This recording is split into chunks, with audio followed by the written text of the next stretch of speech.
Isla Tortuga Eco Tour. Let's see what this is.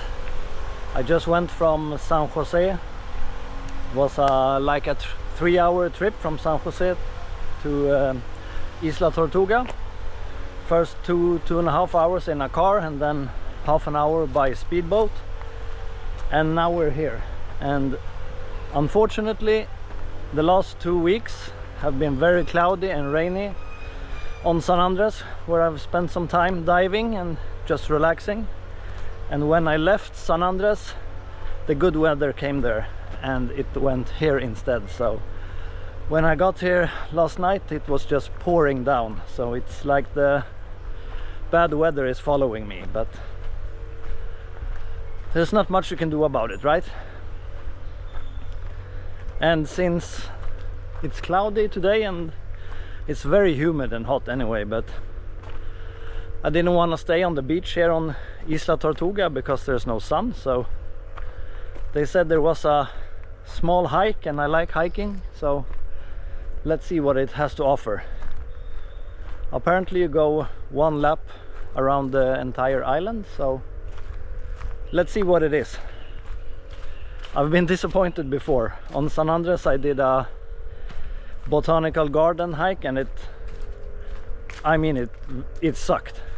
you just saw a bunch of plants, no flowers, no animals, nothing. So hopefully we can see more things here in Costa Rica. The first checkpoint we get to is number 2. There is no number 1, but apparently this is called monkey ladder, these vines over here. And apparently this one is about 40 years old, and it's used to cure diabetes among other diseases. At least that's what this pamphlet says. I don't know if it's true, but that's what it says. I didn't know there was a cure for diabetes, but maybe it helps eating this monkey ladder. Never heard of it before. Over here we have some zapotillas, which is used to make chewing gum. And we start to hear a lot of animals. I haven't seen any yet though. I'm more interested in the animals than the plants actually, but so far this botanical garden is much better than the one in San Andres. The one in San Andres isn't even worth visiting in my opinion. Here's a guava tree. Don't see any fruits on it though. Here's something I think most of you have heard about. You can make ice cream and drinks from it, but the most common thing is to roast the nut and you get a cashew nut. So this is a cashew bush. First I thought it was like aloe vera, but it's actually cashew. I don't see any flowers or nuts though, but it's supposed to be a cashew nut bush or tree. I think they are too far away, but there are 3 vultures, 1 on the ground and 2 on the roof and up in the tree there. So finally I'm starting to see some animals, and I heard something over here in the tree. I need to check it out. Maybe it's a monkey. I love monkeys. As I said, animals are much more fun than plants. It might have been just some fruit falling down, but I heard something in the tree here. I guess it was just a leaf falling down. There's some really big leaves here. Checkpoint 13. There's supposed to be some termite nests here, but can't find them. Not thermites, termites. You usually see a lot of termite nests when you're out in the rainforest. I've seen them many times, but here they are supposed to show one and I can't see one, but maybe we'll see one soon. I just saw a very big iguana cross the path here. He went down there, but he's so good camouflaged and the camera doesn't have zoom, so unfortunately I cannot show him to you. I just had some There they are.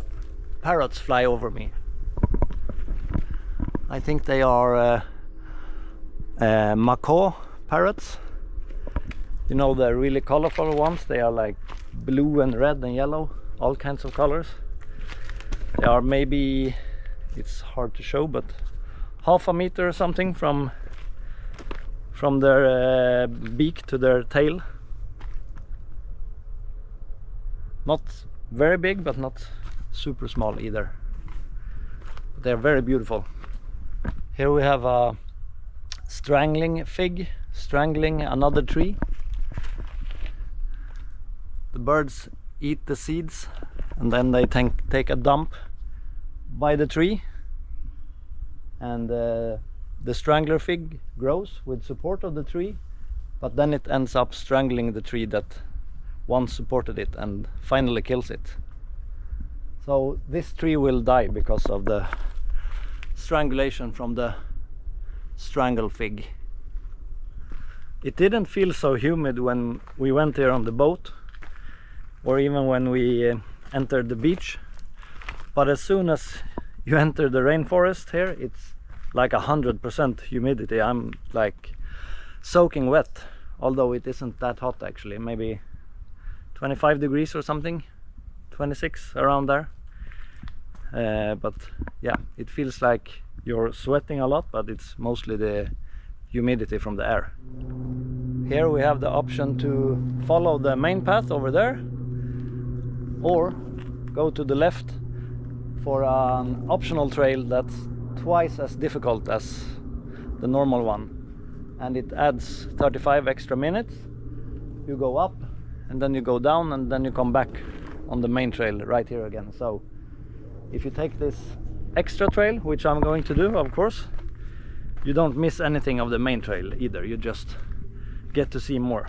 And I like hiking, and if it's twice as difficult, it can be twice as rewarding as well. So maybe we'll see some cool animals or get a good view over the bay or something.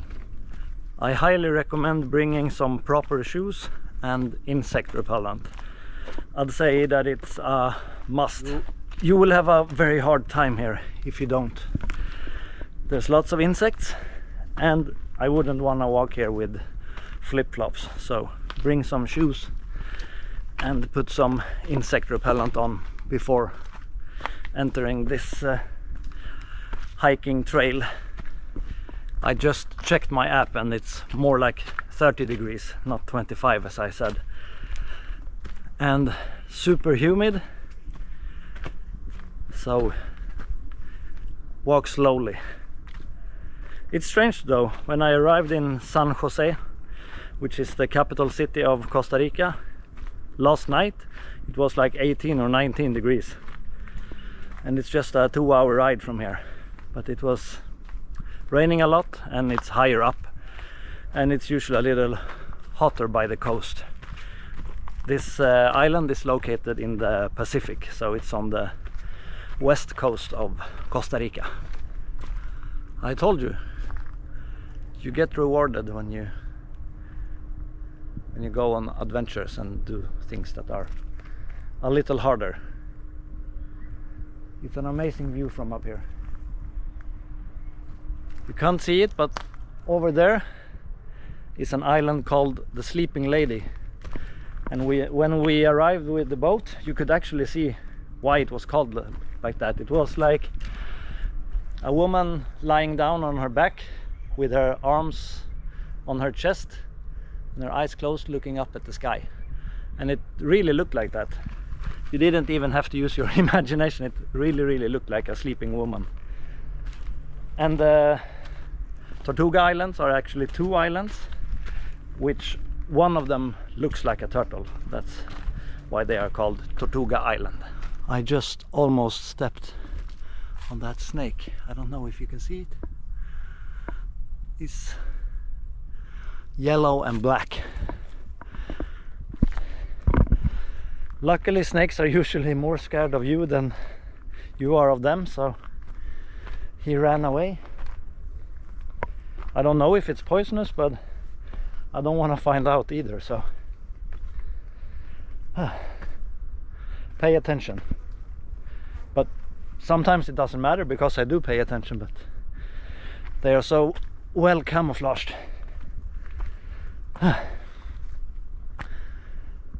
And they didn't over exaggerate when they said this is twice as tough.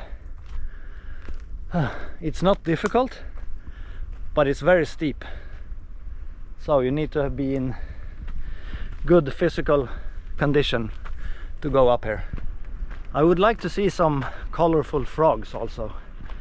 Costa Rica and Panama are very famous for their very colorful frogs. Here's the end of the tougher path. This is like the highest point. We arrived here at 9 in the morning. We left San Jose at 5 or something like that in the morning, and we are leaving at 2 or 2:30, I think. So you have about 5 hours here on the island, and this hike is about 45 minutes if you do the short one, and 1 hour and 15 minutes if you do the long one. And also included in the tour is a snorkeling trip that lasts for about 1 hour. So you have time to do the hike before the snorkeling, and you have time to relax on the beach and have a beer also after the snorkeling. It's plenty of time.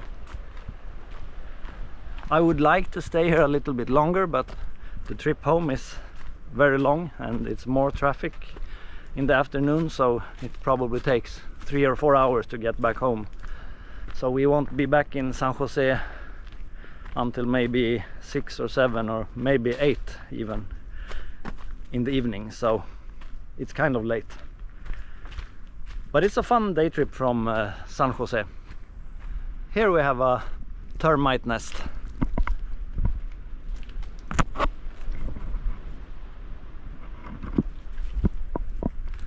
It's weird that the sign over there said termite nest and there was nothing there.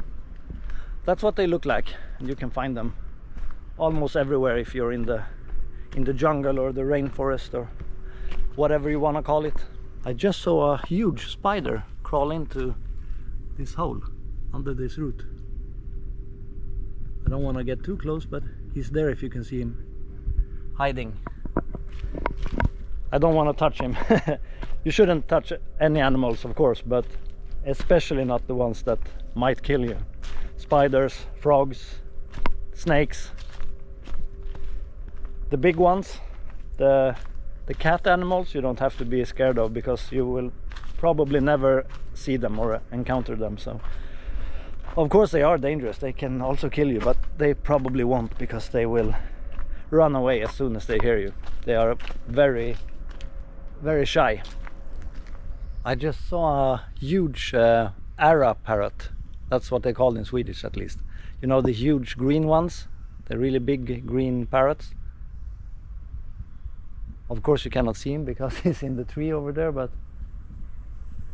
he was like... Did you hear him?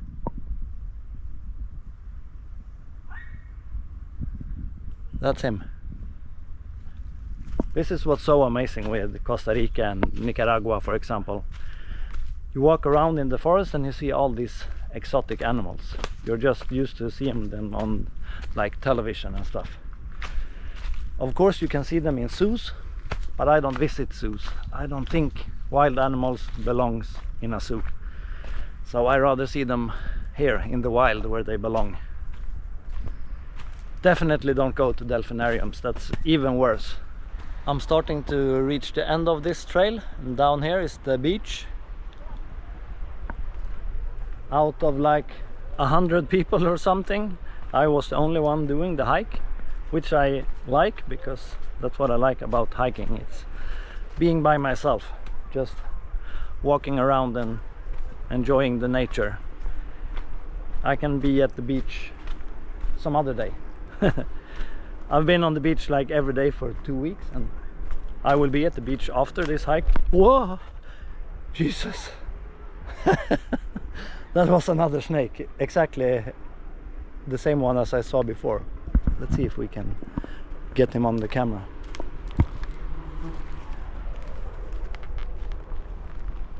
You see him?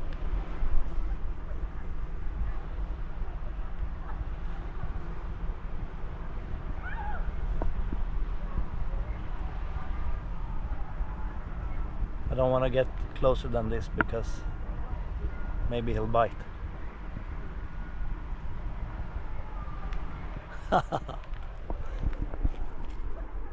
Did you hear me scream like a little girl? You're not expecting it. I mean, you're not prepared for it. They look like just something in the nature, like a root from a tree or a branch or something. Then all of a sudden it starts moving, and whew, yeah, and as I said, you don't know if they are poisonous or not. In Sweden we only have a couple of snakes and they are not poisonous. You can get a little bit sick from one of them, I think, but there's like antidotes and stuff. They don't kill you, and it's very unusual getting bitten by a snake or even seeing one. But today I've seen 2 of them in just like less than 1 hour. Another reason to wear proper shoes, because if they bite you in the foot when you have shoes, maybe you have a better chance than walking around in flip-flops. I highly recommend doing this hike, not because of the plants.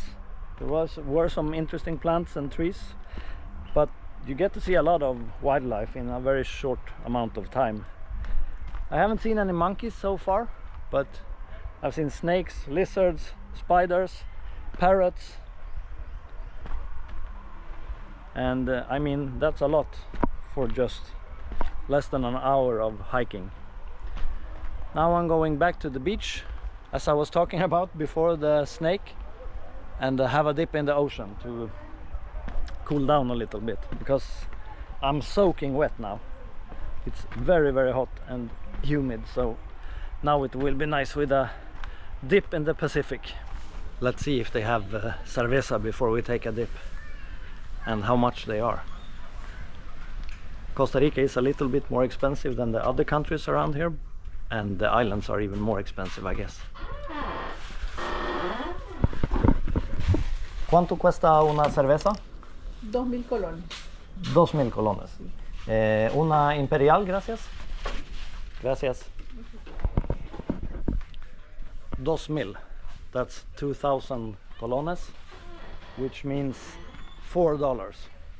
And that's the same price as in my hostel, actually. So, I mean, it's expensive for a can of beer, but try going to Sweden and buy a cold beer somewhere. They are maybe $1 in the... We have like a liquor store where you can buy them, but you can never buy them cold there. You have to bring them home. If you want a cold beer, you have to go to a restaurant or a bar, and a beer is usually... The really cheap ones are $5, but that's very unusual. It's more like $7, $8, $9 for a beer. So, for me, this is not expensive.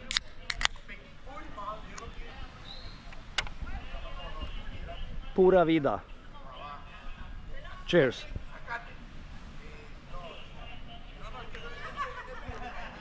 It's always nice with an ice cold beer when you're thirsty. Coconut with rum, $8. In San Andres they charge you like $5 for a coconut with rum. A piña colada inside a coconut. I mean, Costa Rica is more expensive than their neighbors, but it's not crazy expensive. And you can always find ways to eat and drink and sleep cheap. You don't have to spend like loads of money and go to the fanciest restaurants or stay at the best hotels. But if you do, yeah, then it's incredibly expensive being here. So, let's take a dip in the ocean. Look at the back of my t-shirt. It's soaking wet. It's good you have some refreshing cerveza. And the refreshing Pacific Ocean.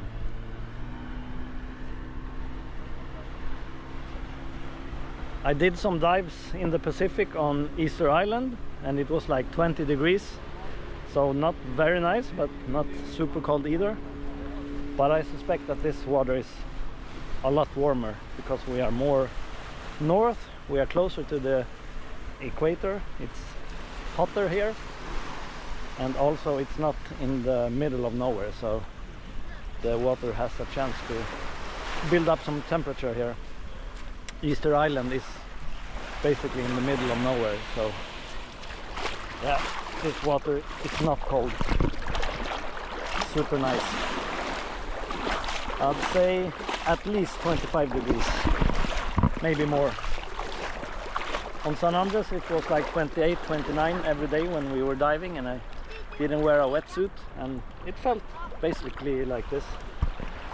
Maybe a little warmer, but San Andres is in the Caribbean, this is the Pacific.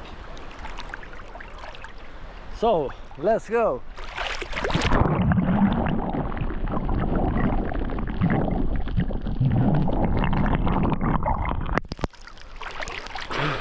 Woo! It's not cold at all. It's very hot.